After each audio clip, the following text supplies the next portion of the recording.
Pro boxing fans here with the Cruiserweight King, former Cruiserweight King, former World Heavyweight Champion of the world, David Haye. David, looking in fantastic shape. You're ready to hit the scales. Looks like you're ready to fight, mate.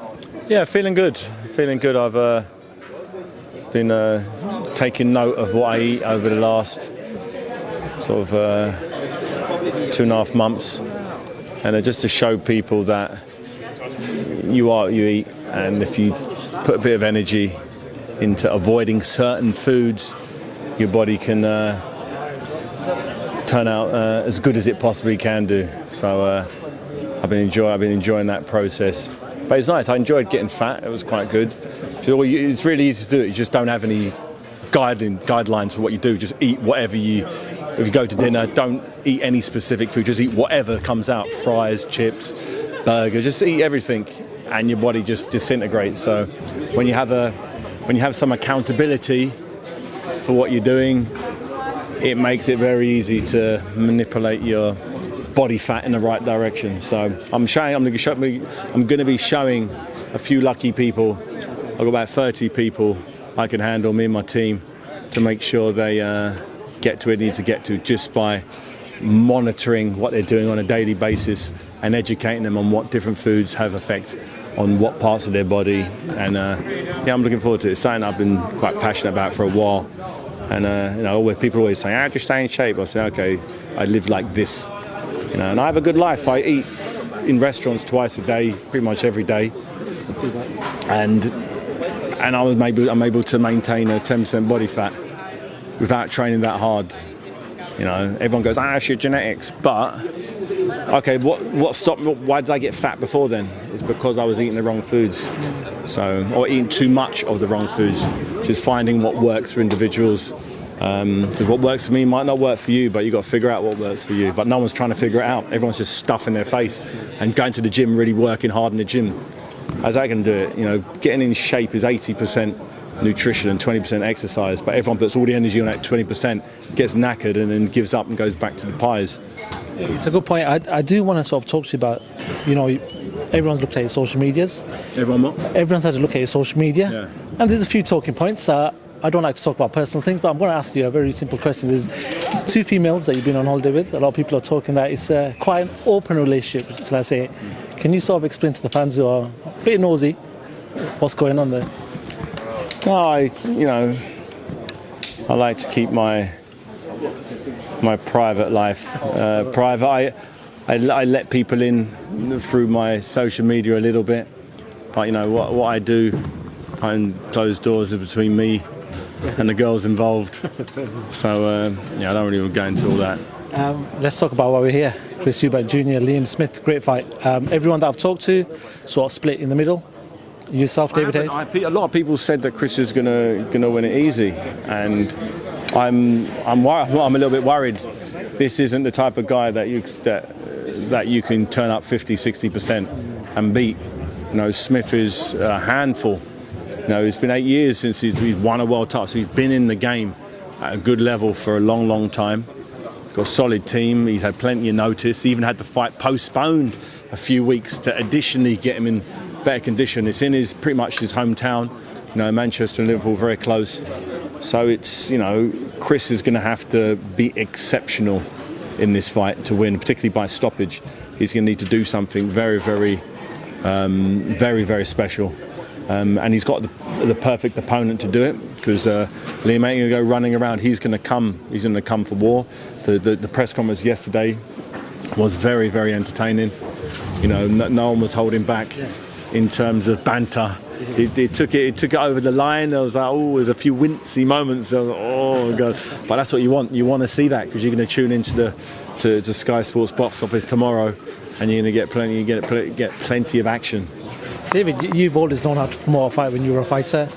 When you saw that yesterday, you saw as a fighter, you've been there before. You've done a few things where people have thought, bloody hell, that might be pushing the button to the bone. No, I looked at it and I got it. I don't think they were doing it for PR. I think they were doing it just genuinely to get under each other's skin, and it was quite organic. No one planned to say any of that stuff. They just said it, and it just has the reaction it has. And I think it's caused a lot of controversy, and controversy gets headlines. Headlines get viewers. Viewers pay for pay-per-view. That money goes into the fighter's pocket. So it's all good in one way or another. I just hope the fight's as mouth-watering as I think it's going to be, because at this stage, you know, they both looked in tremendous shape on the scales. They both looked very fit, very hungry, and you know, we're going to get some real good fireworks tomorrow night. Eddie Hearn's already talking about possibly getting Eubank Jr. and Conor Benn into the ring. Conor's supposed to be releasing a statement very soon, which is supposed to clear his name. Just talk to me about this whole process, David. You're a boxing fan as well as being a former fighter. What have you made of this? It's been a good 6-7 months since this all happened. You know, people are still asking questions. What's going on? My whole thing is, you know, when something like this happens, you know, I try not to cast judgment, because I've known it go both ways in the past. I've known people pop for a test and transpired, in actual fact, it wasn't what we thought it was originally, or it was an adverse finding, or there was some contamination, or just all the excuses. And other times, no, they got a ban. But neither has happened here. And so I'm still like, I always like to give benefit of the doubt. It just doesn't look good, obviously. It doesn't look good, you know, going to release a statement. You'd think the statement would come from, you know, the drug authority who gave him the failed tests. You know, so it's just I've never known a situation like this. Hopefully, for boxing, there's a healthy explanation of what and why, what happened, transpired, and everyone can move on. But until then, it's all very murky. It's a little bit of a stain on the boxing world at the moment, because people saying, okay, if he wasn't, you know, Conor Benn, and he was a journeyman turning up to fight someone, would he have had a ban? If he didn't have all these, you know, I don't know, maybe, I don't know. We don't know what the situation is, you know. But the fact that we're in a situation where, you know, Chris Eubank Jr. was, you know, prepped and ready to fight someone who had failed a test, and it was all kind of going ahead. It's like, it's a bad look, because, you know, boxing can be brutal, particularly when people are weight trained, and part of the contract was him being weight trained.